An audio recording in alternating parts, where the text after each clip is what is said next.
All right. Good evening, everyone. It is 6:30, so we're going to get the board meeting started. If we can have a roll call, please. Roger Spears is absent. Craig Connell. Here. John DeGran. Here. Terry Atwell is absent. Donna Getzman is absent. Bob Paulson. Here. And Jeff Hupp. Here. Thank you. Very much. All right. We can get the statement for the hybrid in-person virtual meeting. Sure. This meeting is now being recorded in the board hearing room with zoning board members attending in person. There's an option for virtual attendance on Zoom webinar. For Zoom attendees wishing to speak, please use the raise hand function in the Zoom app at the start of the agenda item on which you desire to comment. Comments will be received from in-person attendees first, followed by Zoom participants. When it's your turn to speak, the moderator will recognize you by the name or number used to join the Zoom webinar, and your microphone will be unmuted. Please state your name and the city and state where you reside for the record, followed by your comments. All public speakers will be limited to 3 minutes unless the chair designates a different time period. If you have trouble with Zoom, please call 913-715-9666. Board members, staff, and presenters, please state your name every time you begin talking, and please speak into the microphone so that people attending via Zoom can hear you and the comments can be transcribed for the record. This is a public meeting. We are presenting live and recording the meeting. Thank you very much. Appreciate that.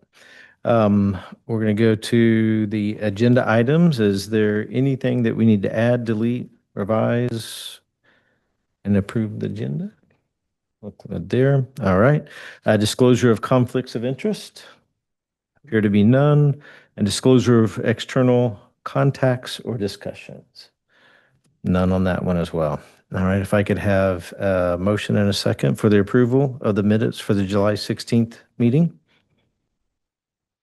Greg Connell, I move that we approve the minutes of our last meeting. Bob Paulson, I'll second. All in favor of approval, say aye. Aye. Aye. Any opposed? Okay, very good. Well, next will be the board reports. The Board of County Commissioners actions, please. Yes, thank you, Mr. Chairman. Sean Penley, County Planning Staff. So for Board of County Commissioners actions, if you recall at the last meeting in July, there's one application for an accessory dwelling unit permit for 36265 West 151st Street. That application was approved by the Board of County Commissioners on August 14th. That was the only update for BOCC for this board. I'll move forward with the Planning Commission actions.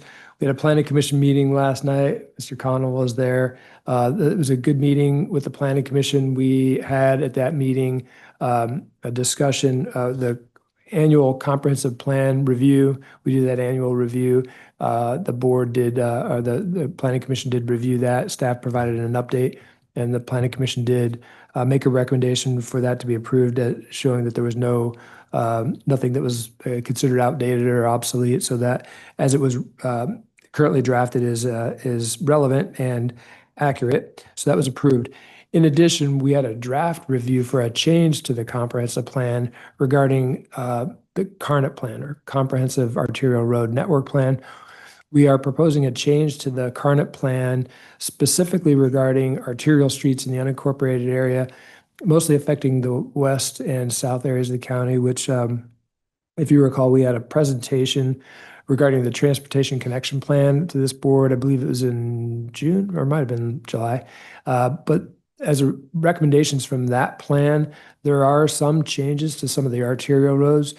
So we're recommending that change as part of CARNET. So we gave a draft presentation to the Planning Commission last night, answered some of the questions. That was not a public hearing, but the Planning Commission did recommend that we move forward with the public hearing, which is scheduled for September 23rd. So we will have at the Planning Commission meeting in September, we will have a public hearing regarding CARNET, open that for public comments. We know that there are several members of the public that do have questions about that, so we'll have the public hearing, and we're seeking a recommendation from the Planning Commission for that to be moved on for approval, and that we anticipate the Board of County Commissioners to consider that at the October 23rd meeting.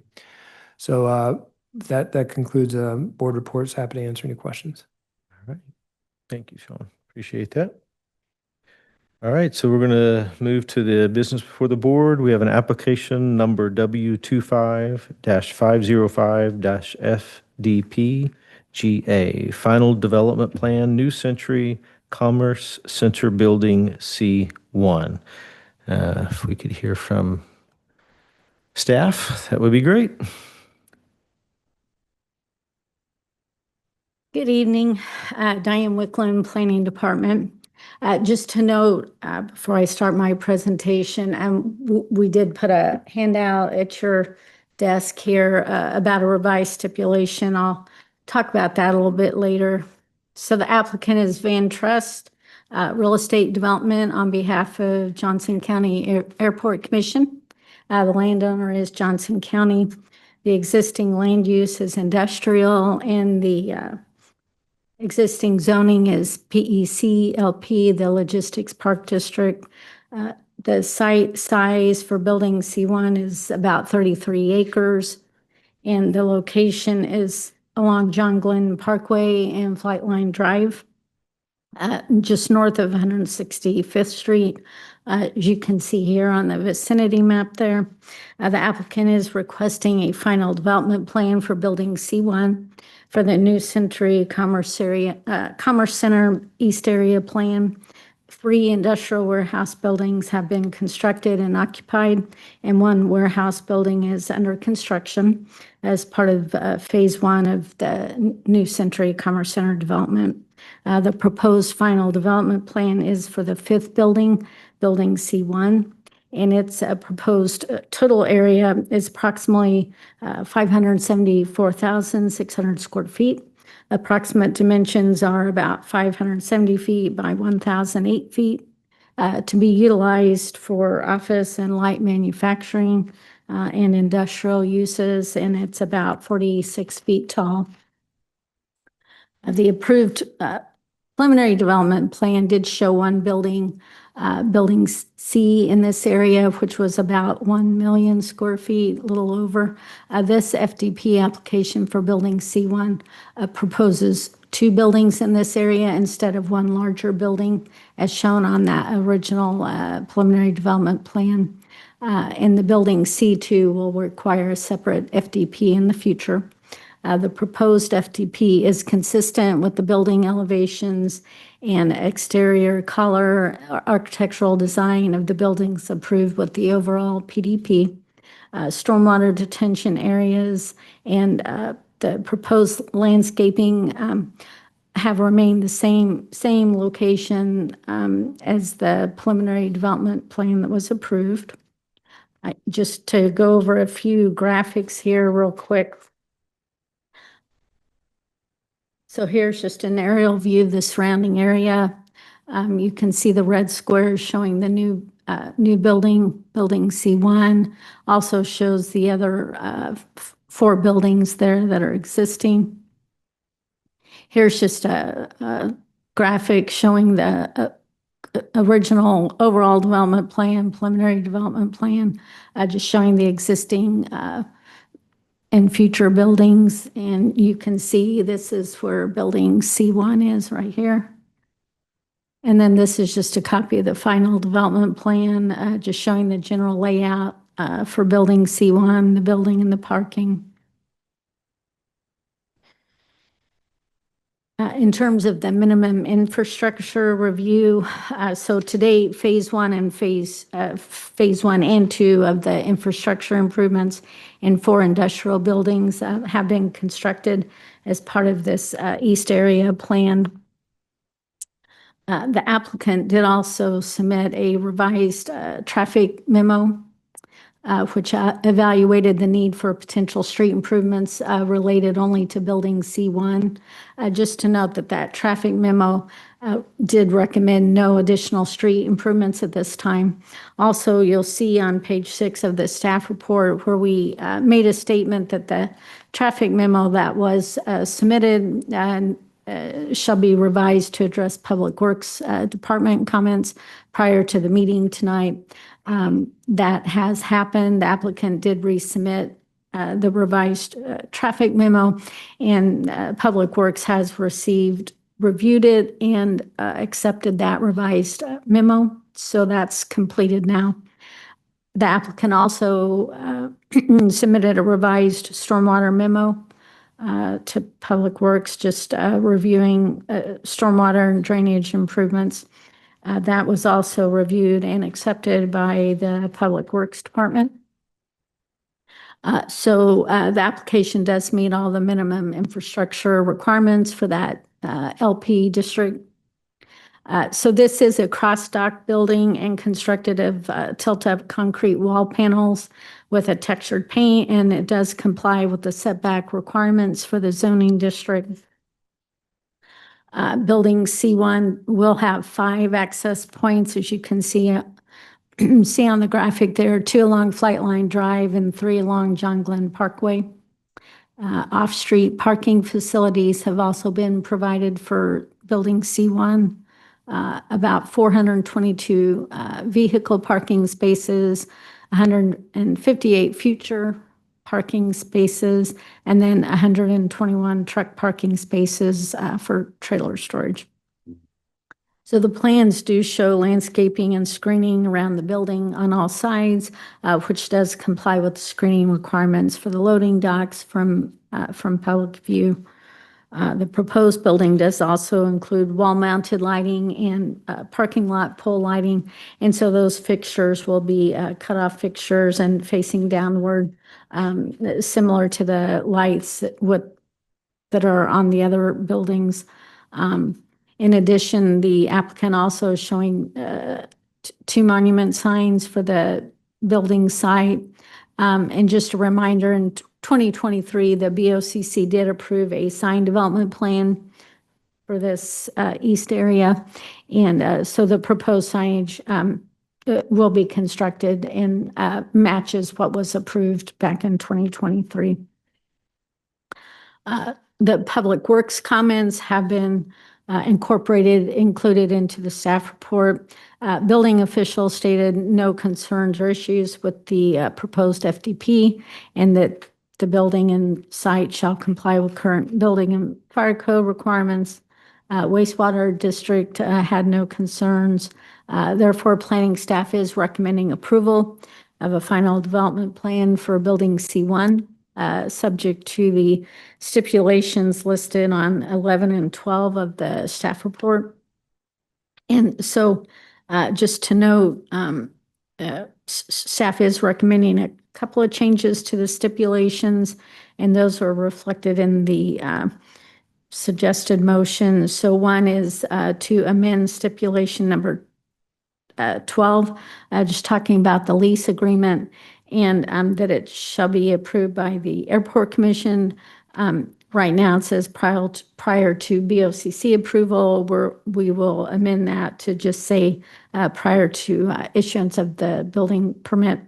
And then stipulation number 13, we will delete. That's in regard to that traffic memo that I was talking about earlier, that those comments needed to be addressed. And since that has been resubmitted, reviewed, and accepted by Public Works, that stipulation can be deleted, and it's completed at this point.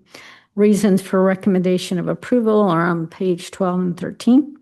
And also, I'll have up on the screen when you're ready a suggested motion.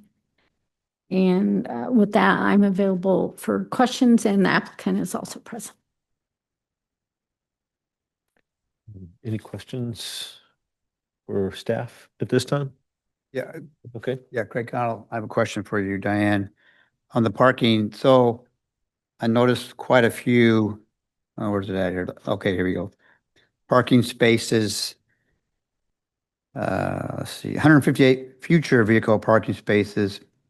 Was that additional 158 cars or trucks evaluated when they did the transportation study to say that no, additional road changes are required for the parkway, or was it just based on the first group, the 422 being put in? So you're referring to the revised traffic memo? Yes. Yes, that's, It included the future? yeah. This, It did, okay.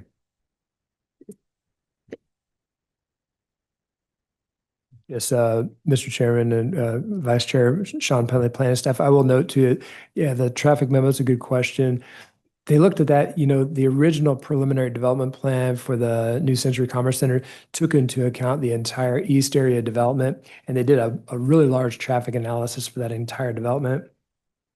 So what they do now for each individual final development plan, they go back in and they do a revised study or an updated study just for that site. And so they did factor in all of that, those trips that are generated by this use with both the proposed parking and future parking or the additional parking. But Okay. that's a good question. All that was taken into account. Thank you. Any other questions? Okay. All right. Thank you very much. At this time, if the applicant wants to make presentations or make any statements, that would be appropriate at this time. If you can just state your name. I'm sorry, I didn't say that. Yeah, Ryan Hackenmiller with Van Trust Real Estate. Nothing really to add, just thanks to the planning staff for helping us put all this together, and thanks to you all for reviewing this. This will be the fifth building out here in phase one. We're excited to bring forth what we feel is the next, building in the continued cycle of working to bring value to the JCAC out at the airport. And we'll continue to work with staff as we finalize design and get this thing teed up for market. So I'm happy to answer any other questions you may have. But again, thank you all for your time and consideration. Yeah, Craig Connell, I do have a question for you, just out of curiosity. Of the first four buildings, is most of the tenants, are they manufacturing a product, or is it for just logistics like shipping things out on the airplanes, or? It's a mix of about everything. We have manufacturing out there, we have fabrication, we have distribution, and then we've got some lease space too. Some of it is also used for staging of materials for a firm. So it's a pretty wide range of use, and you kind of hinted at it a little bit with the parking. We don't really know Yeah. what user is going to come, so you try to be as flexible as possible with all these to be able to grow or retract depending on what that use wants to be. But we've seen a pretty wide mix of use out here, which is great. A lot of diversity. Yeah, this is Jeff Huff. It says be utilized for office and light manufacturing, industrial. Like mix of that. Do you have anticipation? Do you have people that are already like, I want to, be in the building? Not at this time, but again, it's you try to be as flexible with that space as possible. And every user comes with different, parameters. So nothing currently, but we are seeing active RFPs that are coming out weekly with users that, again, having this teed up and ready to go is a benefit to all parties involved. So. Any other questions? All right. Thank you very much. Appreciate that. I'll open it up to public comment. It does not appear that anybody is here. And so I will close public comment. And then are there any other questions or anything that we need to discuss between the board? Don't think so. Okay. All right. Well, it looks like we're ready for a motion. Bob Paulson. I move to recommend approval of application number W25505 FDP for a final development plan for Building C1 of the New Century Commerce Center, subject to the recommended stipulations and for the reasons set forth in the staff report, and including to amend stipulation number 12 as follows. The lease agreement for Building C1 shall be approved by the Johnson County Airport Commission prior to issuance of the building permit, and to delete stipulation number 13 regarding the revised traffic memo because the stipulation has been completed. John DeGrand, I'll second. All right. You take a vote. Craig Connell, Aye. John DeGran, Aye. Bob Paulson, Aye. Jeff Huff. Aye. All right, the motion passes. Thank you very much. Appreciate that. And then the Board of County Commissioners meeting date and location.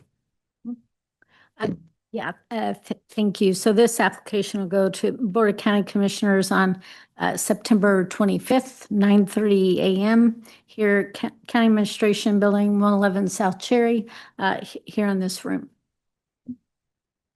All right, very good. Is there any other business that we need to bring before the board? Does not appear so. Okay, well, let's have a motion to adjourn. Greg Connell, I move we adjourn. Bob Paulson will second. All in favor? Aye. Aye. Any opposed? This meeting is adjourned. I want to sit here.